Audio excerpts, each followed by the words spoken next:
여러분 만나 뵙게 돼서 반갑습니다. 주님의 사랑이 여러분에게 함께 하시기를 바랍니다. 네, 놀라오라. 네, 사랑을 찬양하셨는데 옆에 있는 분들하고 한번 인사하겠습니다.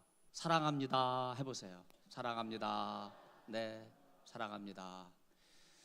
여기 주보 앞에 보니까 참 잘 오셨습니다 그렇게 되어 있는 인사가 있는데, 오늘 이 더운 여름에 여러분 주님의 몸 되신 도안교회에 오신 여러분들 진심으로 환영합니다. 주님의 사랑이 가득한 복된 시간 되시기를 바랍니다. 오늘 말씀을 통해서 저와 여러분이 예수님을 만나는 축복이 임할 수 있기를 바랍니다. 하늘문을 여시고 이리로 올라오라 친히 말씀해 주시는 그 음성을 듣는 여러분 되시기를 바랍니다. 너무나 감사한 것은요, 모든 종교가 자기가 믿는 신을 찾지만 그러나 우리는요, 하나님께서 하나님의 참된 모습을 예수님을 이 땅에 보내주심으로써 분명하게 보여주셨습니다. 구약의 하나님은 여호와 하나님이지만, 창조주 하나님이지만, 그래서 거룩하시고 멀리 저 우주 너머에 계신 분처럼 그렇게 생각할 수도 있지만은요, 그러나 하나님께서는요, 신약을 통해서 우리에게 말씀을 주시면서 육신의 몸을 입고 이 땅에 오게 하셔서 우리에게 예수님을 통해서 하나님이 누구신지 분명하게 보여주셨습니다.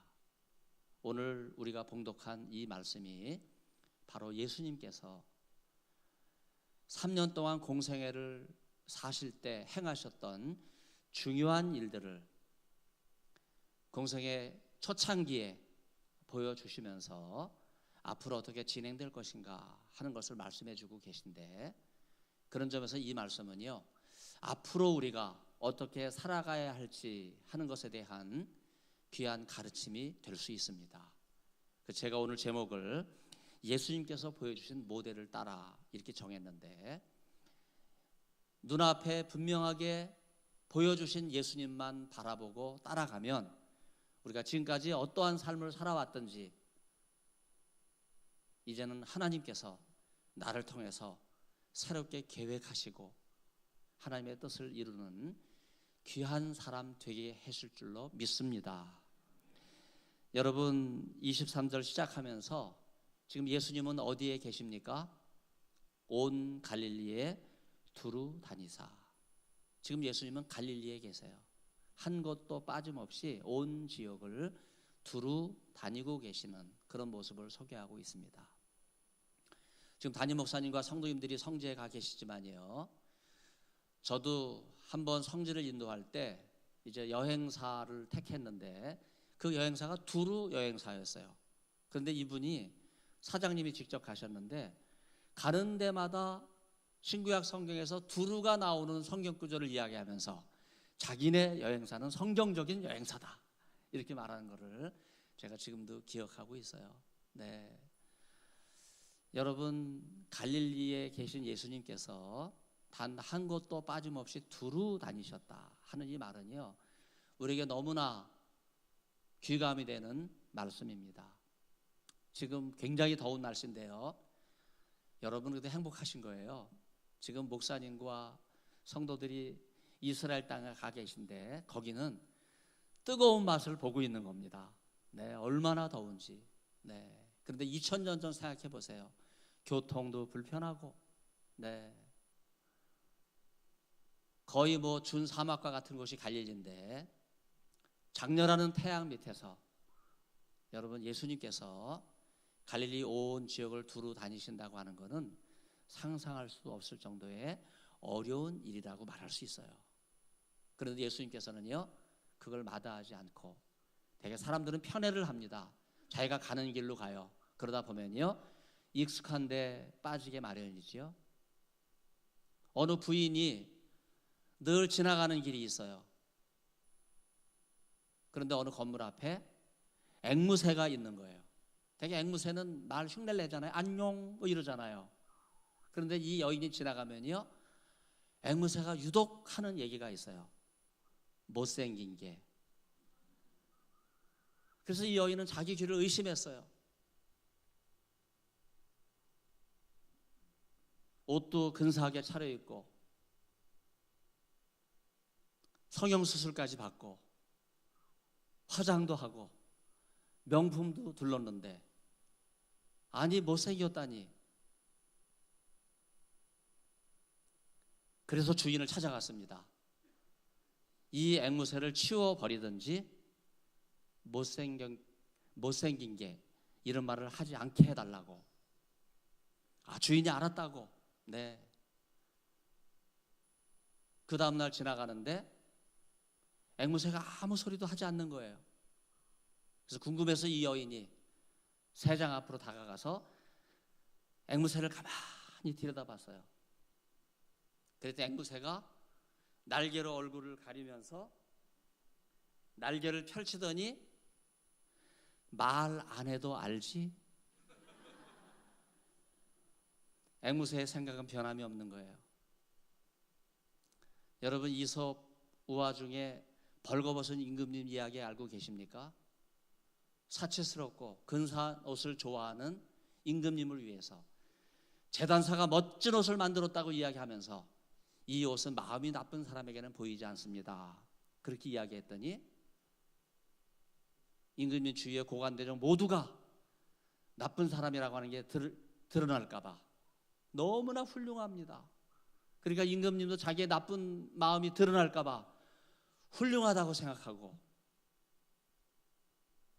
임금이 벌거벗은 채로 행차를 하게 됐을 때 도로에 나와 있는 백성들도 나쁜 마음이 드러날까 봐 다 같이 임금이 훌륭한 옷을 입었다고 칭찬하는 마당에 어린아이 하나가 소리를 지르지 않습니까?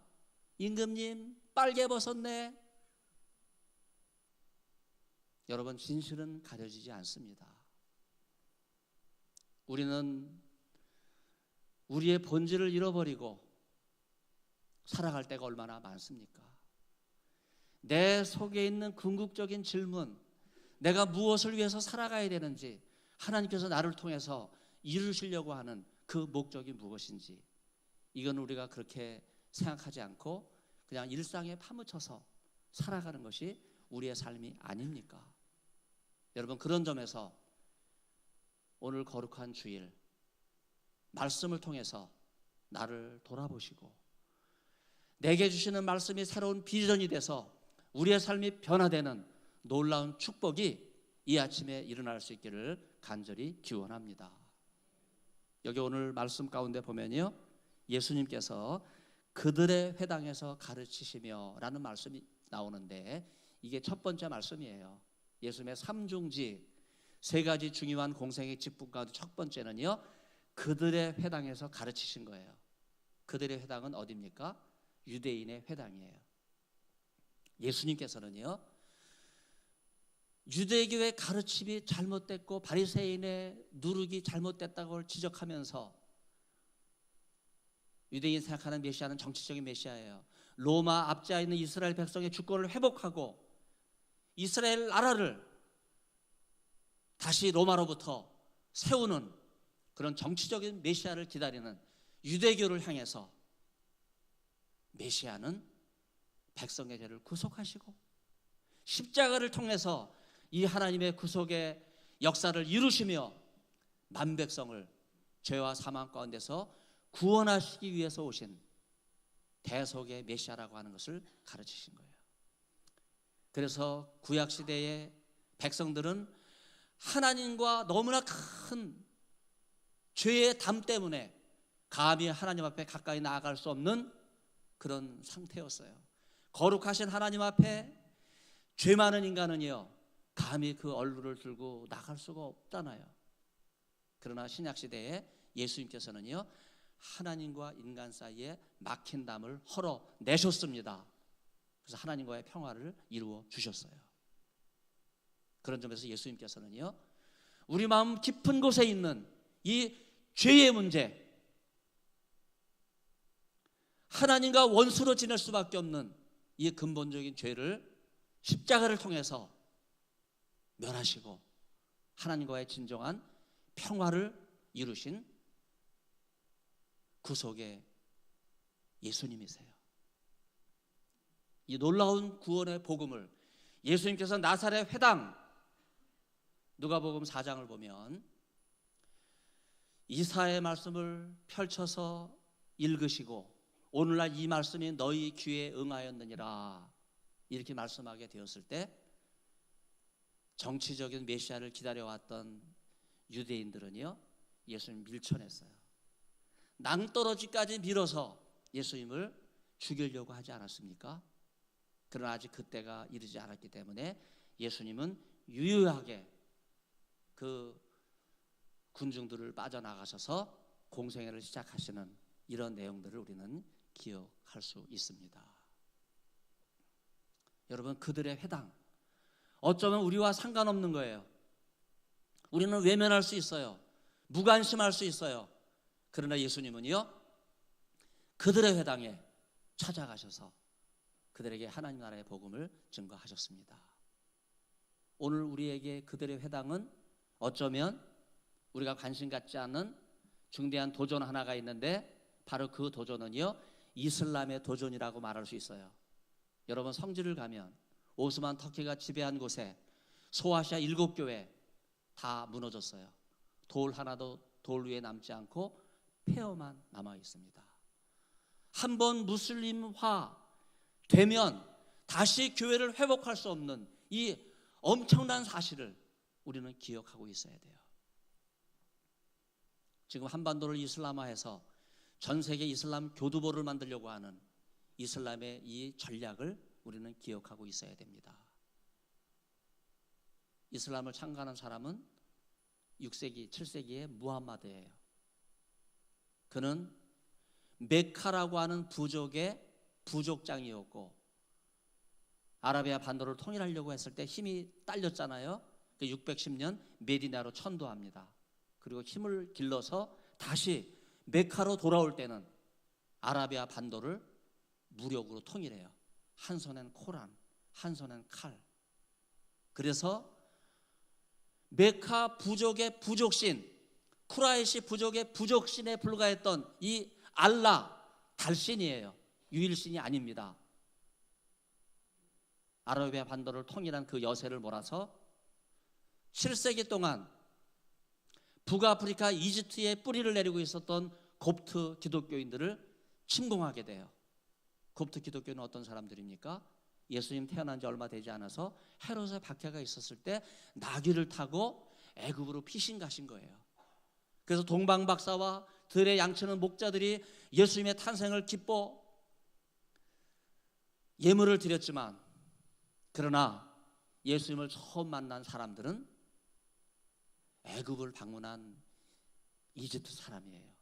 그래서 그때부터 일찍이 그리스도인이 일어나서 애굽에 많은 곱트 고대 그리스도인이 뿌리를 내리고 있었는데, 바로 무함마드는요, 군대 장군이기 때문에 이스라엘 백성들이 애굽에서 가나안 땅으로 출애굽한 그 역출애굽 과정으로 애굽에 들어가서 7세기에 무려 400만이나 되는 이집트 기독교인을 학살해 버립니다.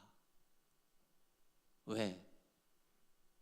코란을 보면요, 이교도의 목을 철하는 이야기가 나와요.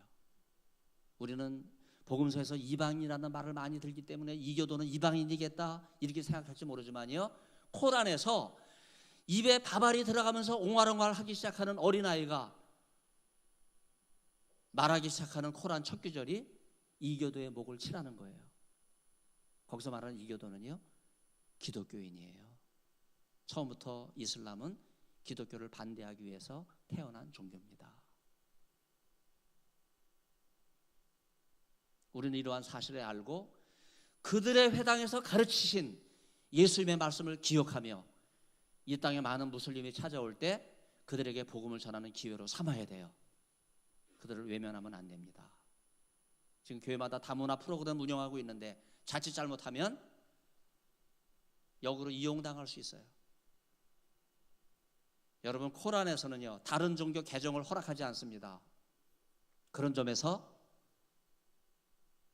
무슬림이 이 땅을 지배하면 더 이상 교회는 있을 수 없는 거예요. 그러므로 이 땅에 찾아오는 무슬림들에게 우리는 복음을 전하고 그들의 회당에서 예수님을 구주로 고백하는 역사가 일어날 수 있도록 우리가 기도할 수 있기를 바랍니다. 우리는 포기하면 안 돼요. 마지막까지 복음을 지켜야 됩니다. 두 번째는 천국 복음을 전파하시며, 여기 천국이라는 말 앞에 1번 이렇게 붙여놓고 그 나라의 복음 이렇게 주석이 붙어 있죠. 헬라어로 기록된 신약 성경에는 헤 바실레이아, 그 나라라는 뜻이에요. 여기서 말하는 나라는 세상 나라가 아닙니다. 내 나라가 아니에요. 하나님의 나라입니다. 여기서 우리는요, 우리가 지금까지 살아왔던 삶의 과정을 되돌아보고, 이제 그동안 우리가 지내왔던 삶의 실패가 있었지만 그러나 이후의 삶은 내가 주인이 돼서 살아가는 삶이 아니라 하나님께서 주인이 되셔서 내 인생을 새롭게 설계하시도록 새롭게 계획하는 그런 뜻깊은 시간이 될 수 있기를 바랍니다. 우리는 하나님 앞에 기도를 하면서도요, 내가 중심이 돼서 기도를 해요. 하나님 앞에 기도를 드리면서도 우리는 하나님 앞에 일방적으로 말합니다. 심지어 하나님을 설득하려고 해요. 그래서 우리는 기도의 대부분의 내용이 자녀들 문제, 직장 문제, 삶의 문제. 그래서 하나님 앞에 이것도 해주세요, 이것도 해주세요, 이것도 해주소서. 외국에서 온 사람이, 한국 사람이 하는 이 기도를 들을 때 소서. 우리의 기도는 대부분 청원 기도예요. 그러나 본래 기도는요, 또 다른 차원이 있어요. 기도는 하나님의 거룩한 임재 속으로 들어가는 거예요. 내가 기도를 통해서 하나님과 영적인 교제와 하나님의 임재를 체험하게 될 때, 그때 우리는요, 내가 일방적으로 하나님 앞에 주장하는 것이 아니라 하나님께서 기도를 통해서 내게 들려주시는 음성을 듣게 되는 것입니다. 이때 우리는요, 하나님의 임재의 깊은 영적 체험을 통해서 청원 기도만 드렸던 우리의 기도가 하나님께서 우리에게 말씀해 주시는 그 음성을 듣는 순수 기도의 차원으로 우리의 기도가 달라지는 거예요. 그 순간부터 우리의 기도는요, 하나님께서 주장하세요. 그리고 일방적으로 하나님 앞에 요청만 했던 이런 우리의 기도가 기도의 깊은 단계에 들어가서 하나님이 내게 말씀하시는 그 음성을 듣게 될 때, 능동적으로 내가 기도했던 이 기도의 차원이 이제는 수동적으로 하나님이 나를 시키시고 내게 맡기시는 그 음성에 순종하는 차원으로 변화되어 나갈 수가 있습니다. 누가 하나님의 일을 하는 사람입니까? 누가 하나님의 나라를 위해서 자기의 삶을 내어놓을 수 있는 사람입니까? 예수님은 천국 복음을 위해서 전파하셨어요. 여러분, 예수님께서 하나님 나라를 위해서 하시는 이 일은요, 자기를 버릴 때 가능한 거예요. 예수님 말씀하셨잖아요. 자기를 부인하고 자기 십자가를 지고 나를 따르라. 여기 자기를 할 때 를이 중요해요. 남성들한테 제가 적용하면요, 이 를을 빼고 자기 부인하고 십자가를 지면 남성들은 은근히 꾀를 부려서 부인이 좀 무겁게 하는 거예요. 자기 부인하고 십자가를 지는 게 아니라 자기를 부인하고 십자가를 져야 돼요. 우리가 왜 자기를 부인하고 십자가를 져야 됩니까? 내가 할 수 있는 일이 아니에요. 여러분, 하나님의 나라는요, 하나님이 주권을 가지시고 행하시는 차원이 있습니다. 그래서 선교를 하나님의 선교, 미시오 데이라고 불러요. 이 말은요, 내가 하는 것 같지만 이 모든 일의 배후에서 하나님의 역사하신다고 하는 강력한 하나님 나라의 주권의식이 숨겨져 있는 거예요. 여러분 지금까지 무슨 일을 해오셨든지 whatever you do, 하나님의 영광을 위해서 하실 수 있기를 바랍니다. Do all for the glory of God. 여러분이 가지고 계신 직업, 여러분이 하시는 모든 일을 통해서 내 개인의 일이 아니라 이 일을 통해서 하나님께서 일하시고 역사하시는 영적인 차원이 될 수 있기를 바랍니다. 세 번째는요, 백성 중에 모든 병과 모든 약한 것을 고치셨다 하는 말씀이 나와요. 예수님 공생애 때 많은 병자들이 예수님 주위에 찾아오지 않았습니까?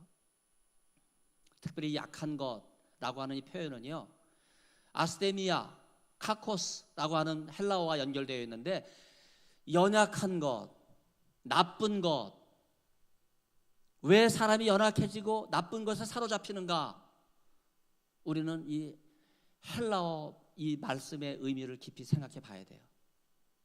예수님께서는요, 풍랑이 있는 바다를 잠잠케 하실 때도 먼저 하신 말씀이 뭐냐 하면 풍랑을 꾸짖으시고 잠잠하라 말씀하셨어요. 여러분 생각해 보세요. 아니 풍랑이 있는 바다를 꾸짖어요? 이 정신 나간 거 아닙니까? 자연현상을 향해서. 예수님은 그 배후를 보신 거예요. 음부 깊은 곳에서 광풍이 일어나 그 광풍이 잔잔했던 바다를 흉엉하게 할 때 예수님께서는요, 그 음부 깊은 곳에 있는 악한 사탄의 세력을 감지하신 거예요. 그래서 풍랑을 꾸짖으셨어요. 귀신 들린 자를 고칠 때도 예수님 먼저 꾸짖으세요. 그 말의 의미는 뭡니까? 악한 사탄이 지배를 해서 그 사람이 귀신 들려 있는 거예요. 그래서 그 근본적인 문제를 예수님이 발견하시고 꾸짖으신 겁니다. 바로 예수님께서는요, 공생의 사역을 진행하시면서 많은 백성들이 이 사탄에 결박된 것을 보신 거예요. 그래서 이 흉악한 결박을 풀어내기 위해서 예수님께서는 그 근본적인 처방을 내려주신 것입니다. 그런 점에서 우리 삶의 문제는요, 겉으로 드러난 문제만이 다가 아니에요. 그 배후에는 분명히 악한 세력이 있어요. 우리는 그 근본적인 문제를 보고 우리는 해결할 수 없지만은 그러나 이 모든 일의 배후에서 모든 것을 주관하시는 하나님께서 이 문제를 해결해 주시기를 우리는 간곡하게 요청해야 할 것입니다. 놀라운 거는요, 예수님의 이러한 삼중직은 지금 갈릴리에서만 진행되고 있어요. 한 곳도 빠짐없이 예수님께서 갈릴리를 다니고 계신데, 여러분 24절 보세요. 그 소문이 어디로 퍼져나갔습니까? 온 수리아에 퍼진지라. 수리아는요, 갈릴리의 저 북쪽 먼 곳이에요. 그것도 한 곳도 빠짐없이 온 수리아에. 이걸 우리 도안교회에 적응하면요, 이 동네가 어느 지역인지는 제가 모르지만은 여러분이 주님처럼 예수님의 모델을 따라서 이 지역을 샅샅이 두지면서 온 지역을 두루 다니며 예수님의 모델을 따라 삼중직을 감당하게 될 때 이 소문이 저 북쪽 장신대까지 퍼져서 제가 내려왔잖아요. 많은 전도사님들이 이 도안교회에 와서 봉사하고 수많은 사람들이 몰려들어서 회복되는 역사가 일어날 수 있기를 바랍니다. 여러분 그 말씀 보세요. 온 수리아에 퍼진지라. 그 다음에 내용이 어떤 내용입니까? 예수님이 직접 찾아가세요? 아니에요. 예수님을 필요로 하는 사람들이 찾아옵니다. 사람들이 모든 앓는 자, 곧 각종 병에 걸려서 고통당하는 자, 귀신 들린 자, 간질하는 자, 중풍병자들을 데려오니 그들을 고치시더라. 누가 고쳐요? 예수님. 예수님은 어디에 계십니까? 갈릴리에. 이 지역에 충실하고 계실 때 그 소문을 들은 사람들이 저 북쪽에서 물밀듯이 내려오는 이 놀라운 역사를 여러분들이 바라볼 수 있기를 바랍니다. 여러분, 그걸로 끝나는 게 아니에요. 25절을 보세요. 이제 갈릴리에서도 수많은 사람들이 예수님의 음성을 듣고 따라오지요. 그 다음에 데가벌리, 헬라어로 데카폴리스, 10개의 도시들이에요. 이방인 지역입니다. 그리고 이 지역에는요, 로마가 거대한 도시를 건설했기 때문에 헬라식 신도시예요. 많은 로마 사람들, 헬라 사람들도 예수님께로 나와왔다고 우리는 생각해 볼 수 있어요. 그리고 예루살렘, 어떤 곳이에요? 종교와 정치의 중심지 아닙니까? 유대교의 총본산이에요. 거기서도 유대인들이, 종교 지도자들이 예수님께 내려온 거예요. 그리고 유대와 요단강 건너편, 여러분 헬라어의 페란이라고 하는 이 건너편은요, 이방 지역이라는 의미가 있어요. 예수님에 대한 소문이 동서남북 천지사방으로 퍼져나가는 이 엄청난 비전이 오늘 도안교회도 함께 할 수 있기를 바랍니다. 이 지역에 하나님께서 도안교회를 세워주셨지만, 그러나 여러분이 이 지역에 충실해서 온 지역을 두루다니며 저들의 회당에서 가르치고 천국 복음을 전파하며 모든 병과 약한 것을 고치는 이런 책임적인 복음 전도의 사명을 다하게 될 때 도안교회 사명이 원근각처에 퍼져나가서 예수님의 사랑을 필요로 하는 수많은 사람들이 이 지역으로 몰려드는 놀라운 역사가 저는 분명하게 일어나게 될 줄로 믿습니다. 지금 한국교회는 중대한 위기 가운데 있어요.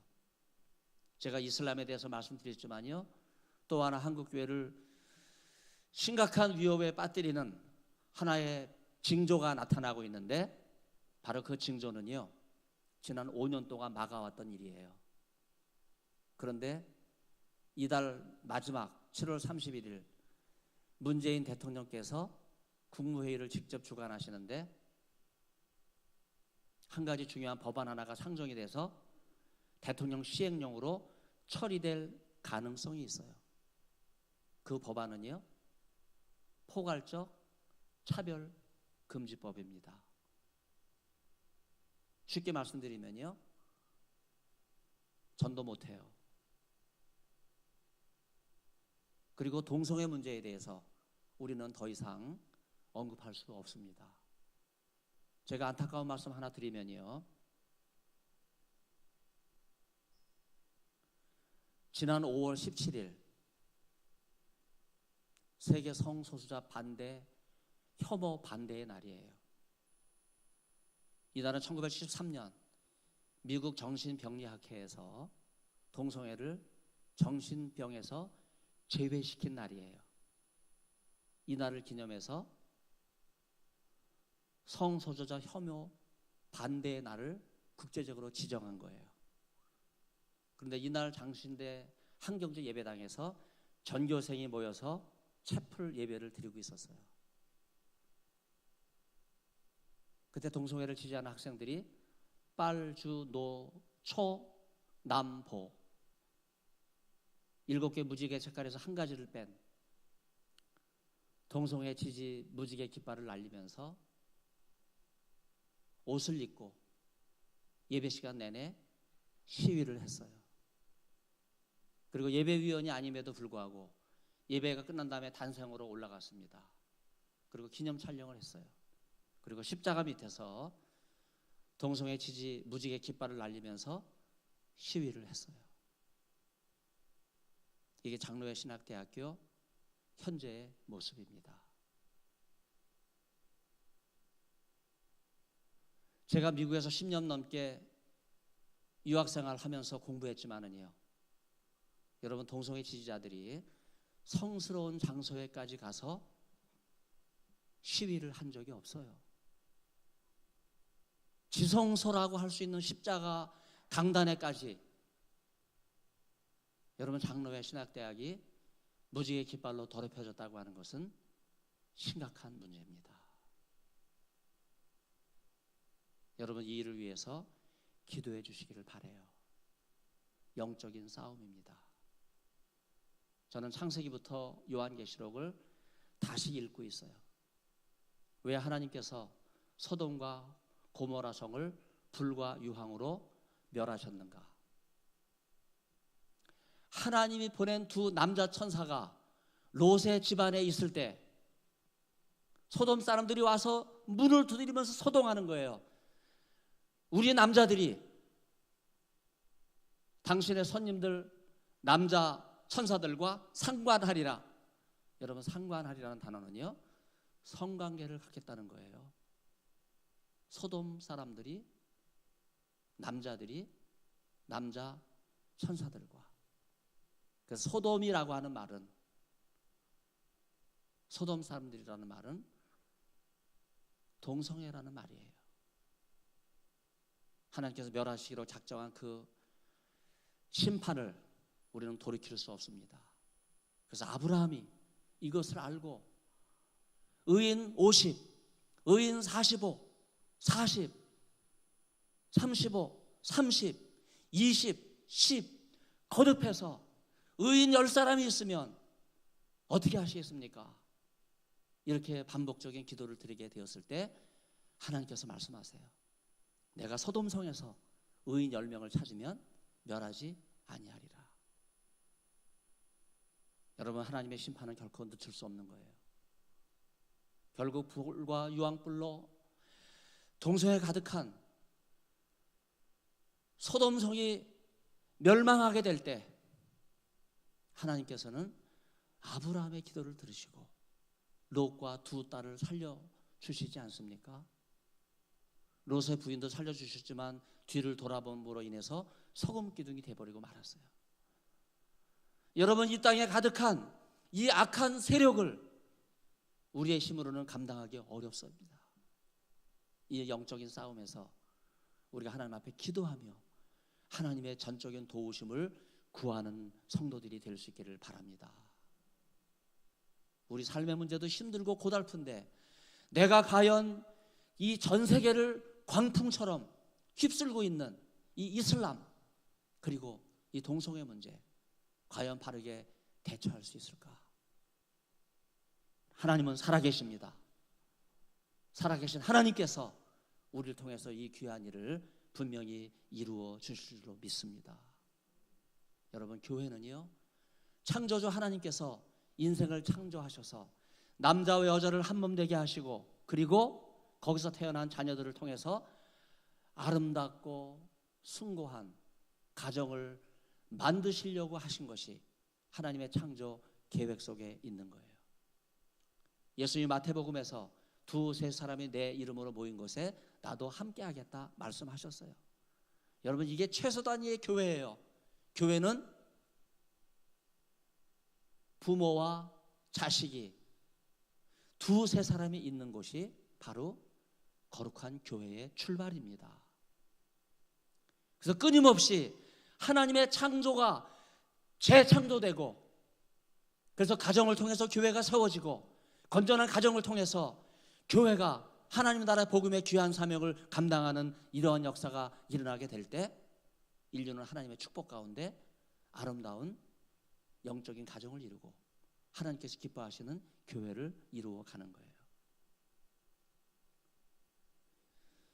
몇 년 전에 미국 장로교가 동성애를 받아들이는 결의를 했어요. 650만 명인 미국 장로교. 여러분 미국 장로교는 침례교보다 작아요. 그런데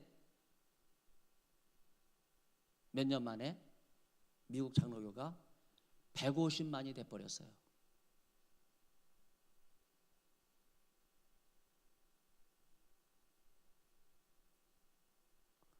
미국 교단에 있던 한인교회 2천여 교회가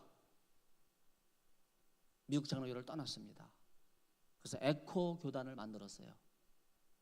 에반젤리칼 커비넌트 오가니제이션.